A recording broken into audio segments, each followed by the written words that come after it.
네. 아까 올려드린 영상의 2편이라고 보시면 될 것 같아요. 아까가 작은 아씨들 2였고 이번에 올려드리는 영상은 2-2 정도로 생각하시면 될 것 같아요. 네. 개인적인 사정으로 인해서 잠깐 끊었다가 다시 이어서 읽어 드리겠습니다. 아까 그 로리하고 조가 함께 즐겁게 얘기 나누는 모습을 보면서 로런스 씨가 그 로리의 할아버지가 '아 우리 로리에게 필요했던 게 바로 이런 어떤 즐거움이었구나. 또래들과의 관계였구나.'라는 생각을 하시는 그 부분까지 읽어 드렸고요. 그 뒤에 또 이어서 읽어 드릴게요. 챕터가 나눠진 건 아니고 지금 같은 챕터 안에서 제가 아까 거에 이어서 읽어 드리는 부분입니다. 로런스 집안 사람들이 조의 표현대로 거들먹거리며 점잔이나 빼는 바보들이었다면 지금처럼 쉽게 친해지지 못했을 것이다. 그런 사람들은 늘 조를 주눅들게 하거나 어색하게 만들었기 때문이다. 그러나 직접 부딪혀 보니 자기처럼 여유를 알고 격이 없는 사람들이라는 인상을 받았다. 차를 다 마시고 일어서면서 조가 이만 가보겠다고 하자 로리는 더 보여줄 게 있다며 그녀를 위해 미리 불을 켜둔 온실로 데려갔다. 조의 눈에 비친 온실은 마치 동화 속 세계 같았다. 조는 통로를 오가며 양쪽 벽면을 뒤덮은 꽃들과 부드러운 불빛, 축축하고 달콤한 공기와 머리 위로 늘어진 덩굴과 나무들을 마음껏 감상했다. 이 부분 제가 다시 읽어 드릴게요. 상상하면서 들어보세요. 너무 아름다워요. 로리는 더 보여줄 게 있다며 그녀를 위해 미리 불을 켜둔 온실로 데려갔다. 조의 눈에 비친 온실은 마치 동화 속 세계 같았다. 조는 통로를 오가며 양쪽 벽면을 뒤덮은 꽃들과 부드러운 불빛, 축축하고 달콤한 공기와 머리 위로 늘어진 덩굴과 나무들을 마음껏 감상했다. 온실을 가보신 분들 많이 계시죠? 식물원 같은 곳, 그쵸? 축축하고 달콤한 공기. 정말 딱이지 않나요? 표현이? 왜 식물원 들어가면 정말 그 축축한 공기가 있잖아요. 그러면서도 뭔가 달큰한 그 공기를 너무나 아름답게 잘 표현한 것 같아요. 번역하신 분도 굉장히 번역을 잘 해주신 것 같습니다. 그 사이 그녀의 새 친구는 가장 아름다운 꽃들만을 한아름 꺾어 묶더니 조가 좋아하는 행복한 표정을 지으며 이렇게 말했다.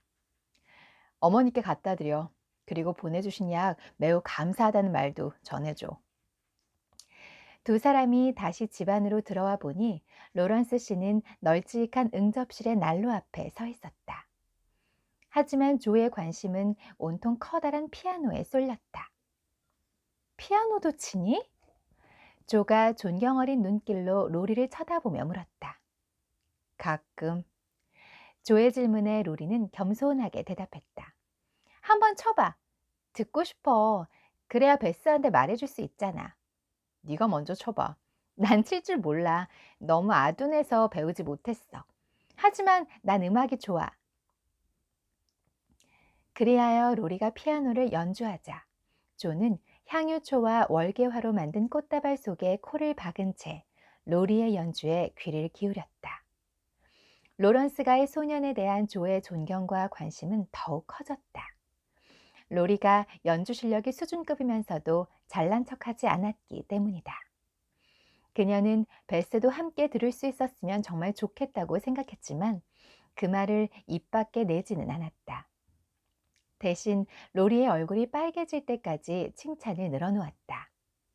그러자 옆에서 지켜보던 로런스 씨가 끼어들어 로리를 구해주었다. 그쯤 해두지 꼬마 아가씨. 지나친 아부는 저희한테 좋지 않아. 못 치는 건 아니지만 난 저희가 그보다 중요한 일에도 능력을 발휘했으면 한단다. 왜? 가려고? 이렇게 와줘서 정말 고맙구나. 또 놀러 오렴. 어머니께 안부 전해다오. 그럼 살펴가거라죠. 그는 다정하게 악수를 청했지만 뭔가 못마땅하게 있는 듯한 눈치였다. 현관에 이르러 조가 혹시 자기도 모르는 사이에 말 실수한 게 있느냐고 묻자 로리는 고개를 흔들며 이렇게 말했다. 아니야, 나 때문이야. 할아버진 내가 피아노 치는 걸 싫어하시거든. 왜? 나중에 말해줄게. 난 못 나가니까 존이 널 집까지 데려다 줄 거야. 그럴 필요 없어. 난 숙녀도 아니고 엎어지면 코 닿을 거리대 뭐. 너나 몸 조심해. 알았지? 그럴게. 또 놀러 올 거지? 감기가 나은 다음에 우리 집에 온다고 약속하면 약속할게. 잘 자, 로리. 안녕, 조. 잘 자. 조한테서 오후에 겪은 모험에 대해 자세히 들은 식구들은 직접 그 집을 방문하고 싶다는 마음이 들었다. 울타리 너머의 저택에 뭔가 굉장히 매력적인 게 있다는 걸 알았기 때문이다.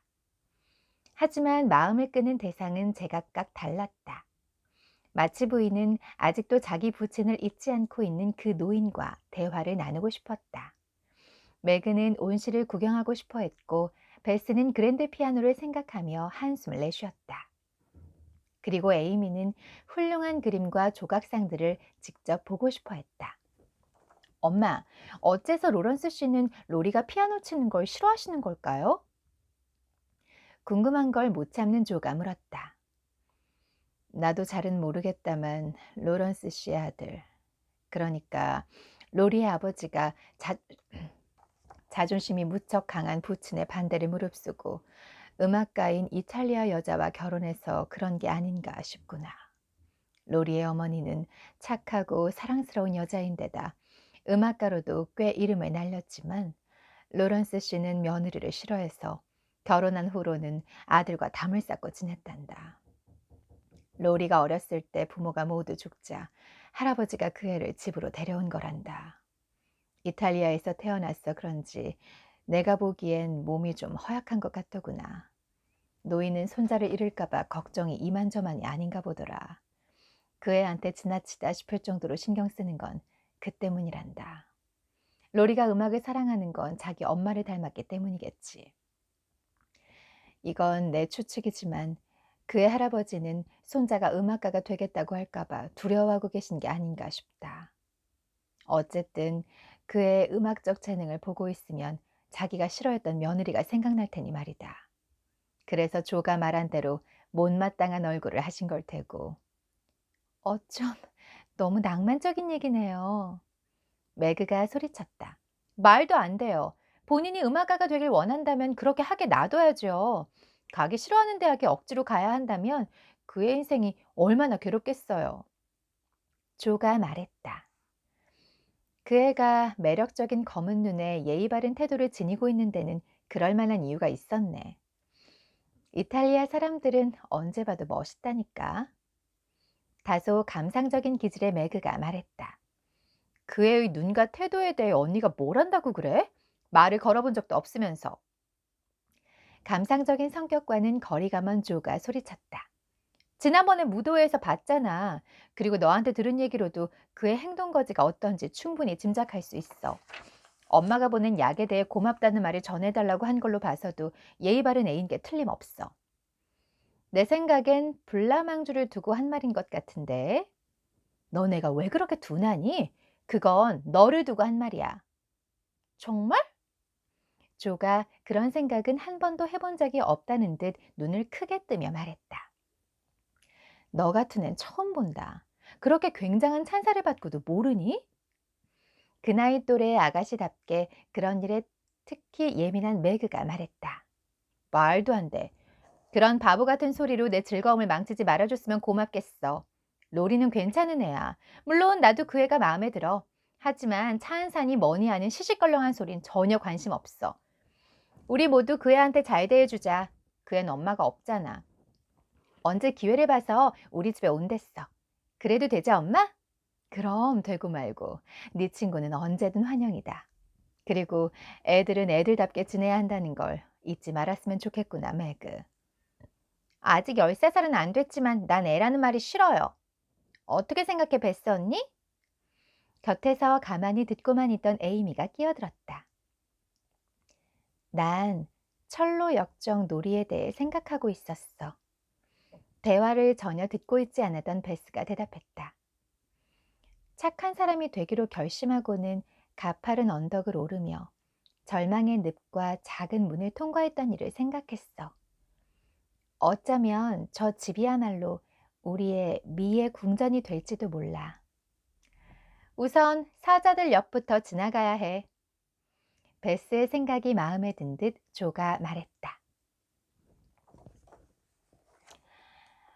그 다음은 챕터 8이고요. 조, 마왕을 만나다입니다. 어떤 사람이 등장하길래 마왕이라는 표현이 등장을 했을까요? 오늘 티푸드는요. 언제나 그렇듯 제가 내린 핸드드립 커피고 그리고 맛있게 구운 핸드메이드 스콘입니다. 제 과점 거 아니고요. 네, 제가 구운 건 아니고 제가 잘 가는 카페 사장님께서 구워서 카페에서 소량으로 파시는 스콘이에요. 근데 정말 맛있어요. 정말 정말 정말 정말 맛있어요. 진짜 겉은 파삭하고 과자처럼 파삭하고 그리고 안에는 그 스콘 특유의 그 뭐라 그러죠? 쫄깃? 질기다고 해야 되나? 뭔가 그 안에는 스콘이 바삭하진 않잖아요. 정말 맛있습니다. 네. 아까 그 2-1에서 스콘이 여기 하나 요만한 게 있었고 여기에 딸기잼이 있었죠. 네. 그 사이에 제가 먹었습니다. 맛있게 먹었습니다. 그냥 그 작은 아씨들을 읽을 때는 왠지 뭔가 영국식 그런 그 티푸드를 준비하고 싶어서 이렇게 준비를 해 봤어요. 너무 맛있고 행복하고 향긋한 시간입니다. 그러면 이어서 8조 마왕을 만나다 읽어 드릴게요. 어디 가는 거야, 언니들? 어느 토요일 오후 언니들 방에 들어왔다 자기를 빼놓고 몰래 외출 준비하는 것을 보고 호기심이 발동한 에이미가 물었다. 신경 쓰지 마. 조그만 게 궁금한 것도 많다. 조가 퉁명스럽게 대꾸했다. 어렸을 때 우리 기분을 상하게 만드는 게 있었다면 바로 이런 말일 것이다. 특히 넌 좀 빠져라는 말은 우리를 몹시 약오르게 만든다. 조의 모욕적인 말투에 발끈한 에이미는 1시간을 조르는 한이 있더라도 끝내 비밀을 알아내기로 결심했다. 그녀는 자기 말이라면 잘 거절하지 못하는 매그에게 달라붙어 아양을 떨었다.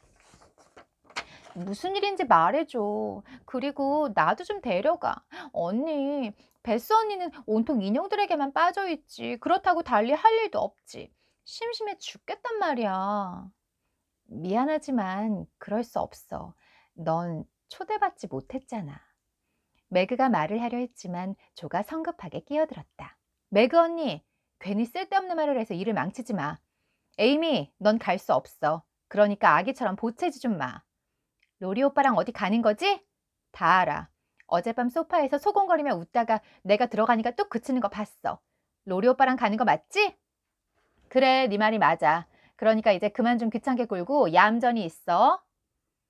에이미는 입은 꾹 다물고 있었지만 눈동자를 바삐 굴리며 매그가 주머니에 부채를 슬쩍 집어넣는 걸 놓치지 않았다. 알았다. 7개의 성을 보러 극장에 가는 거지? 그렇지? 그리고는 고집스러운 목소리로 이렇게 덧붙였다. 나도 갈 거야. 엄마가 나도 봐도 된다고 말씀하셨어. 그리고 용돈도 있단 말이야. 미리 말해주지 않다니 너무해. 잠깐 내 말 좀 들어봐, 에이미. 엄마는 이번 주까지는 네가 외출하는 걸 원하지 않으실 거야. 극장의 조명을 감당할 만큼 눈이 다 낮지도 않았잖아. 다음 주에 베스와 헤네 아주머니랑 같이 가서 구경하면 되잖니. 매그가 다정한 목소리로 달랬다. 난 언니들과 로리 오빠랑 가고 싶어. 제발 좀 데려가줘. 감기 때문에 며칠째 집안에 갇혀있느라 심심해 죽겠단 말이야. 응? 매그 언니, 얌전하게 있을게. 에이미는 최대한 불쌍해 보이는 표정을 지으며 사정했다. 얘도 데려가자. 옷을 따뜻하게 입혀서 데려가면 엄마도 뭐라고 하지 않으실 거야. 매그가 말했다. 에이미가 가면 난 안 갈래. 내가 안 가면 로리가 싫어할 거야. 게다가 로리는 우리만 초대했는데 에이미를 달고 가는 건 예의가 아니지. 부르지도 않았는데 따라가서 구석에 처박혀 있는 건 에이미도 싫어할걸? 조가 짜증을 벌컥 내며 말했다. 즐겁게 보내야 할 시간을 까다로운 어린애한테 신경 쓰느라 망치고 싶지 않았기 때문이다. 조의 태도에 화가 난 에이미는 장화를 신으며 잔뜩 약이 오른 목소리로 말했다. 나도 갈 거야. 매건이가 가도 된댔어. 그리고 내 입장료는 내가 낼 거야. 그러면 로리 오빠랑 아무 상관도 없잖아. 좌석을 미리 예약해 두었기 때문에 가더라도 우리랑 같이 앉을 수 없단 말이야. 네가 혼자 떨어져 있으면 로리가 가만히 있겠니? 자기 자리를 양보할 게 뻔한데. 그러면 우리 마음이 잘도 편하겠다. 아니면 너 때문에 좌석을 하나 더 예약한다고 쳐. 초대받은 것도 아닌데 그러면 안 되지. 그러니까 넌 한 발자국도 움직이면 안 돼. 얌전하게 집에 있으란 말이야. 단단히 화가 난 조가 다급한 마음에 마구 손가락질을 해대며 에이미를 야단쳤다. 한쪽 장화만 걸친 채 바닥에 앉아있던 에이미가 울음을 터뜨리자 매그가 달래기 시작했다. 그러나 곧이어 아래층에서 로리가 부르는 소리가 들리자 매그와 조는 서글피 우는 동생을 남겨둔 채 서둘러 내려갔다. 가끔씩 에이미는 어른다운 태도를 잊은 채 버릇없는 아이처럼 굴었다. 에이미는 계단 난간에 서서 막 출발하려는 일행을 보며 소리를 질렀다. 후회하게 될 거야! 조마치! 두고 봐! 헛소리 마! 조가 문을 쾅 닫으며 대꾸했다.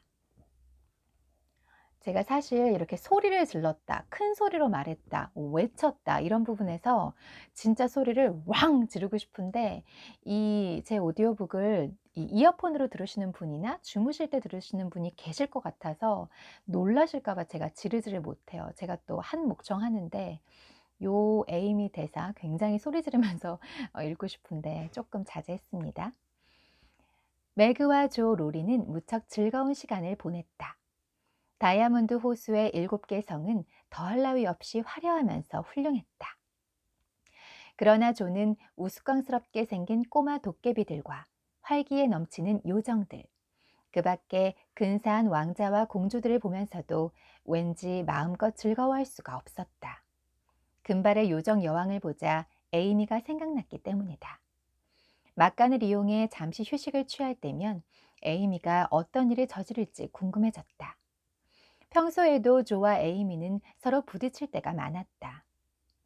둘 다 성격이 급해서 비위에 거슬린다 싶으면 물불을 가리지 않았기 때문이다. 에이미는 조를 귀찮게 했고 조는 에이미의 약을 바싹 올려서 가끔씩 심하게 충돌했다가 나중에는 둘 다 후회했다. 언니이면서도 자제력이 약한 조는 불같은 성질을 죽이려고 애를 쓰긴 했지만 끊임없이 문제를 일으켰다. 하지만 뒤끝이 없는 데다 자신의 잘못을 순순히 시인했고 진심으로 반성하면서 더 나아지려고 노력했다. 나머지 자매들은 조가 화를 내는 게 더 좋다고 말하곤 했다. 한바탕 화를 내고 나면 천사처럼 굴었기 때문이다. 가엾은 조는 착해지려고 무진 애를 썼지만 폭발의 준비가 되어 있는 내부의 적에게 언제나 승리를 넘겨주어야 했다.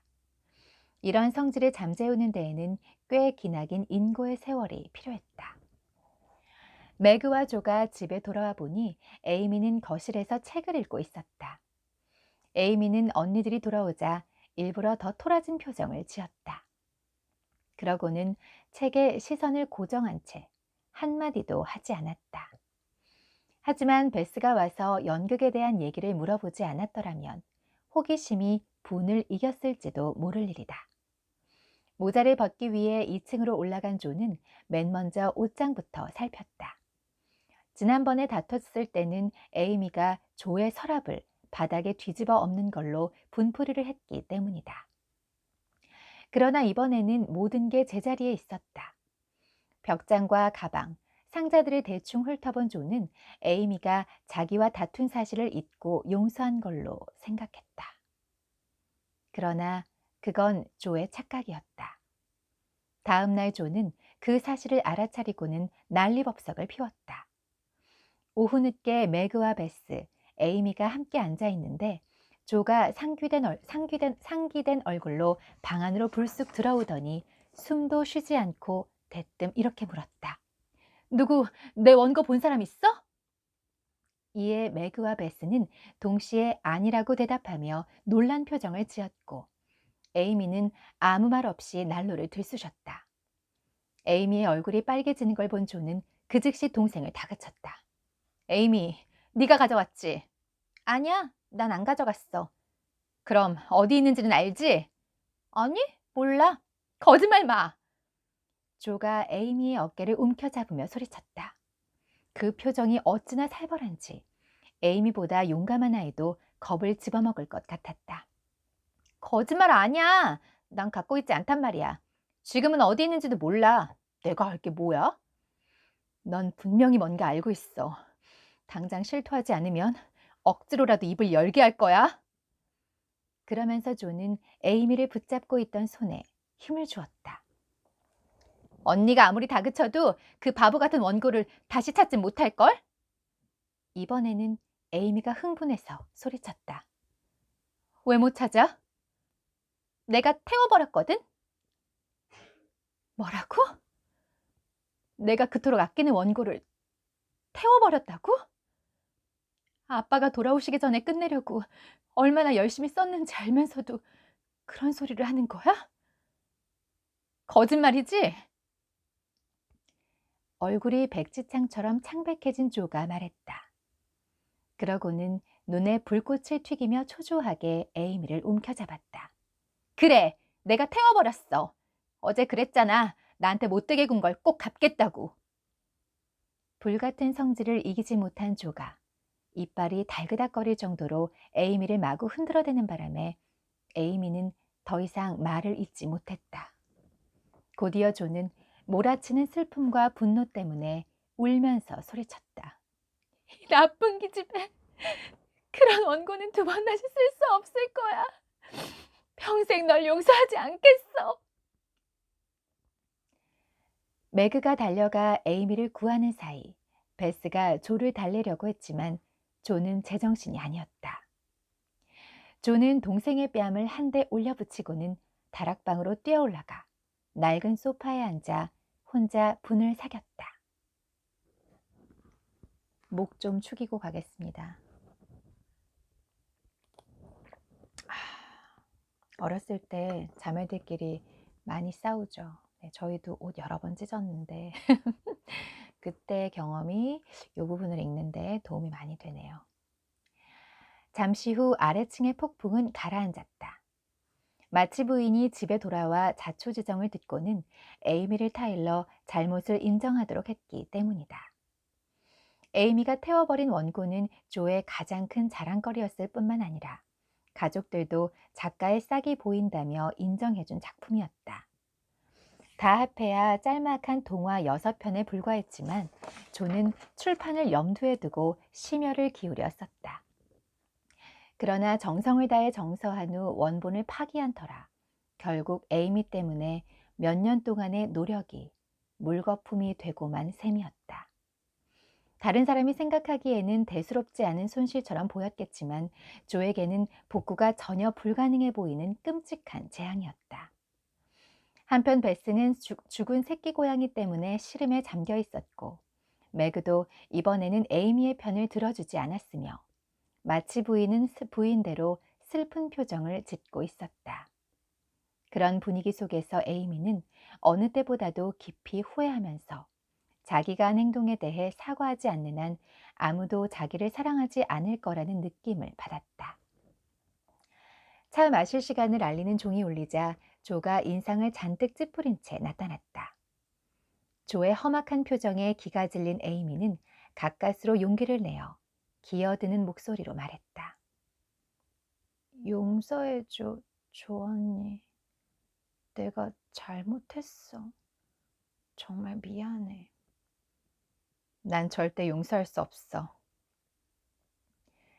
조는 냉랭하게 대답한 후 에이미를 철저히 무시했다. 아무도 집안을 한바탕 휘저어 놓은 사건에 대해 입을 열지 않았다. 마치 부인까지도 묵묵히 침묵을 지키고 있었다.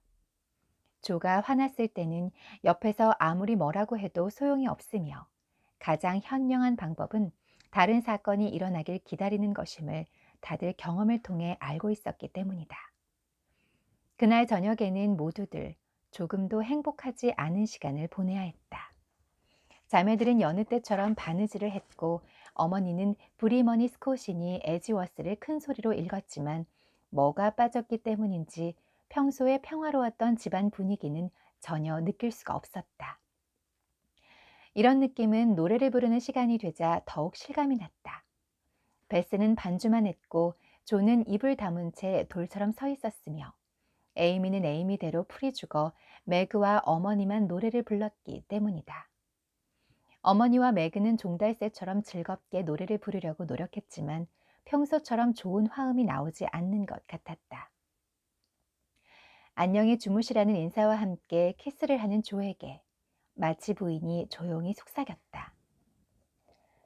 잠자리에까지 분노를 가지고 들어가지 마라. 서로 용서하고 도우며 다시 내일을 시작하자꾸나. 조는 어머니 품에 안겨 엉엉 울면서 슬픔과 분노를 모두 날려버리고 싶었지만 눈물은 나약한 사람이나 흘리는 거라고 생각했다. 게다가 마음의 상처가 너무 커서 아직은 용서하고 싶은 기분이 전혀 들지 않았다. 그녀는 눈을 깜빡이며 애써 눈물을 참은 뒤 곁에서 듣고 있는 에이미를 의식해 완강하게 고개를 저으며 일부러 더 퉁명스럽게 말했다. 그런 말도 안 되는 짓을 저지르다니 절대 용서할 수 없어요. 조가 이 말과 함께 서둘러 자기 침대로 가버리는 바람에 그날 밤에는 유쾌한 농담이나 속내 이야기가 한마디도 오가지 않았다. 에이미는 화해 제의가 거절당한 데 대해 몹시 화가 나서 그럴 줄 알았으면 고개를 숙이지 않는 게 나았을 거라고 생각하기 시작했다. 그리고 어느 때보다도 크게 상처받은 자존심을 회복하기 위해 자기의 장점을 들먹이며 잘난 체를 했다. 조는 여전히 인상을 찌푸린 채 하루 종일 집 안에만 틀어박혀 있었다. 그날 아침 따라 몹시 추웠던 데다 소중한 파일을 도랑에 빠뜨렸고 마치 대고목까지 사람을 달달 볶아대는 바람에 조의 기분은 그야말로 엉망이었다. 매그는 매그대로 침울했고 베스도 집에 돌아와서는 시무룩한 표정을 지었다. 에이미는 다른 사람들이 모범을 보이면 자기도 착해지겠다고 입으로만 떠들면서 노력은 전혀 하지 않는 사람들에 대한 얘기만 늘어놓았다. 다들 꼴 보기 싫어. 로리한테 스케이트나 타러 가자고 해야겠다. 로리는 마음씨도 착하고 명랑하니까 함께 있으면 기분 전환이 될 거야.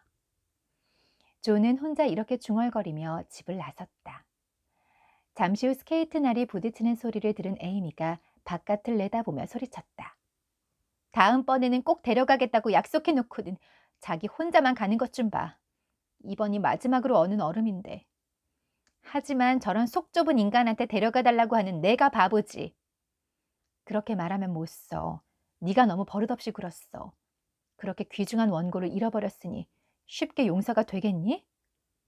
하지만 지금쯤은 마음이 풀어졌을지도 몰라. 적당한 기회를 봐서 다시 한번 용서를 구한다면 조도 널 용서할 거야. 어서 따라가 봐. 가서 조가 기분이 좋아질 때까지 조용히 기다리고 있다가 키스를 하거나 뭔가 다정한 행동을 해보는 거야. 그럼 너희들은 다시 예전처럼 친구가 될 거야. 매그가 말했다. 언니 말대로 해볼게. 충고가 마음에 든 에이미는 서둘러 준비를 끝낸 뒤 방금 전에 언덕 너머로 사라진 조와 로리를 뒤쫓아 뛰어갔다. 강까지는 그리 멀지 않았지만 에이미가 도착하기 전에 두 사람은 스케이트 탈 준비를 마쳤다. 조는 에이미가 다가오는 걸 보았지만 등을 돌려버렸고 로리는 어제까지만 해도 날씨가 그리 춥지 않았기 때문에 강가를 따라 스케이트를 타고 가면서 얼음 상태를 확인하느라 에이미를 보지 못했다. 저기 첫 번째 꺾어지는 데 보이지? 내가 가서 확인해 볼 테니까 얼음 상태가 괜찮으면 저기까지 경주하자. 에이미는 털 외투와 털모자 때문에 러시아 청년처럼 보이는 로리가 달려나가면서 하는 말을 들었다. 조는 에이미가 스케이트 신발을 신기 위해 발을 동동 구르며 숨이 턱에 차서 뒤따라오는 소리를 들었지만 어디 당해보라는 심정으로 못 본 척한 채 지그재그로 움직이며 천천히 강 아래쪽으로 내려갔다. 나쁜 생각이나 감정을 그 즉시 내던져 버리지 않으면 거기에 조종당하는 것처럼 조도 강해질 대로 강해진 분노에 사로잡혀 있었다. 로리가 방향을 틀며 소리쳤다. 옆으로 바짝 붙어. 복판은 얼음이 완전히 얼지 않았어. 조는 이 말을 들었지만 에이미는 중심을 잡고 일어서는데 열중한 나머지 한마디도 듣지 못했다. 조는 어깨 너머로 흘긋 쳐다보았지만 마음속에 작은 악마가 귀에다 대고 이렇게 속삭였다. 들었든 못 들었든 내 할 바가 아니야. 자기가 알아서 하겠지. 로리는 이미 꺾어진 모퉁이를 돌아 사라졌고 조는 이제 막 돌려고 하는 참이었다. 한참 뒤처져 쫓아오던 에이미가 강 한가운데로 스케이트를 지치며 나아갔다. 조는 이상한 느낌이 들어 잠시 동안 가만히 서 있다가 계속 가기로 했다. 그러나 뭔가가 그녀를 붙잡는 것 같아 뒤돌아본 순간 갑자기 얼음이 깨지고 물보라가 솟구치면서 에이미가 비명소리와 함께 두 손을 버둥거리며 밑으로 가라앉는 모습이 눈에 들어왔다. 조는 두려움 때문에 여전히 그 자리에 서 있었다. 그녀는 로리를 부르려고 했지만 목소리가 나오지 않았고 앞으로 달려나가려고 했지만 다리의 힘이 전혀 느껴지지 않았다. 잠시 동안 그녀는 얼어붙은 듯 그 자리에 서서 검은 강물 위에 떠 있는 조그만 푸른색 두건을 넋놓고 지켜볼 수밖에 없었다. 그러고 있는데 뭔가가 아주 빠른 속도로 다가온다 싶더니 로리가 외치는 소리가 들려왔다. 가서 울타리의 가로대를 가져와. 서둘러. 어서! 조는 자기가 무엇을 하고 있는지도 모른 채 다음 몇 분 동안은 로리의 말에 따라 정신없이 움직였다. 그동안 로리는 얼음 위에 엎드려 한쪽 팔과 하키채로 에이미를 붙들고 있었다. 조가 가로대를 끌어오자 두 사람은 함께 달려들어 에이미를 끌어냈다. 에이미는 다친 데는 없었지만 겁에 질려 있었다. 이제 가능한 한 빨리 집으로 데려가야 돼. 내가 이 망할 스케이트를 벗는 동안 넌 우리 옷을 에이미한테 입혀. 로리가 외투를 벗어 에이미 몸에 두른 후 허리 옆에 달려있던 가죽끈으로 꽁꽁 싸매며 소리쳤다. 두 사람은 물에 흠뻑 젖어 덜덜 떨며 우는 에이미를 집으로 데려왔다. 한바탕 흥분이 가라앉은 뒤 에이미는 담요에 쌓여 난로 앞에서 잠이 들었다. 그동안 조는 말은 거의 하지 않았지만 하얗게 질린 얼굴로 정신없이 뛰어다녔다. 울타리에서 가로대를 떼어내느라 옷은 찢어지고 두 손은 얼음과 빡빡한 점쇠에 베이고 찔린 자국 투성이었다.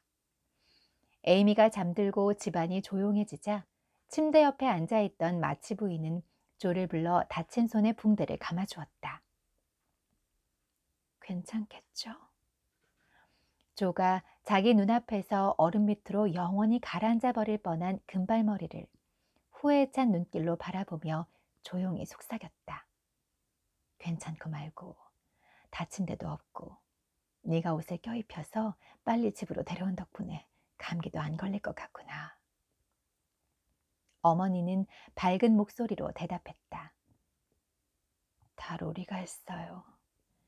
난 그쪽으로 가게 가만히 내버려둔 것밖에 한 일이 없는걸요.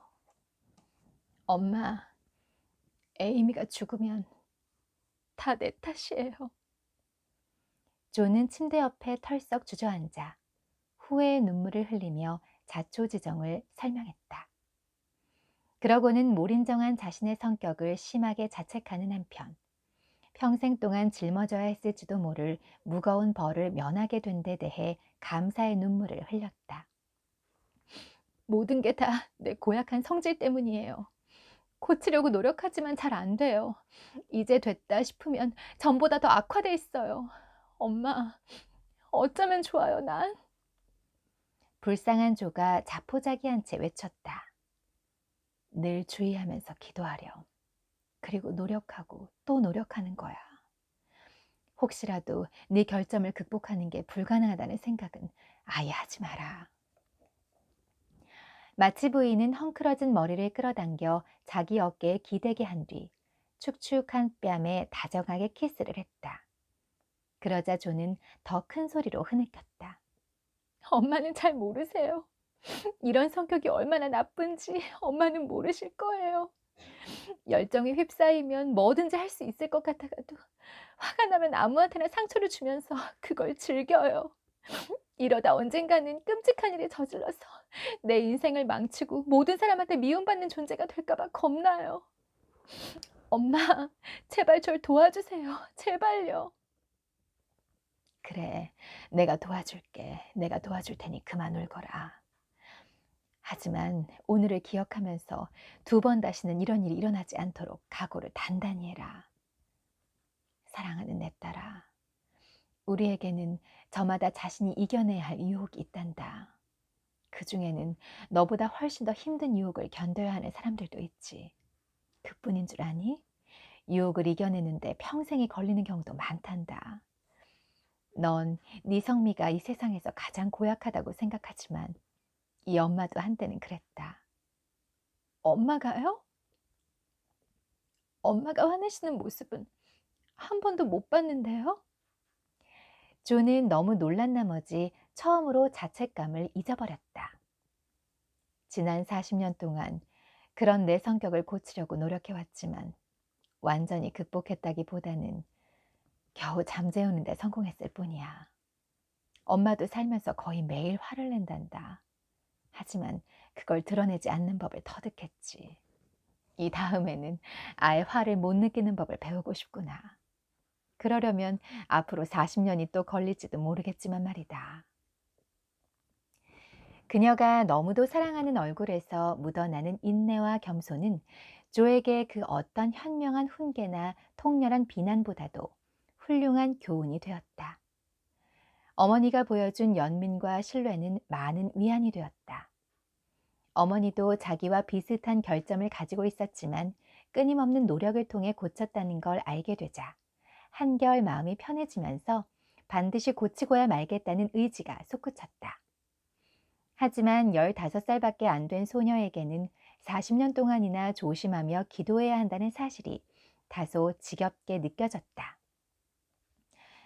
마치대고모가 잔소리를 하거나 사람들이 엄마를 괴롭힐 때면 가끔 입을 꽉 다물고 방에서 나가버리시던데 화가 나서 그러시는 건가요? 조가 그 어느 때보다도 엄마와 가까워진 듯한 기분을 느끼며 물었다.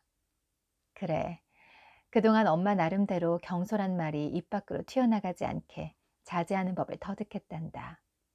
그러니까 내 의지와 상관없이 말이 터져나올 것 같으면 잠시 밖에 나가 머리를 식히면서 나쁜 생각들을 털어내는 거지.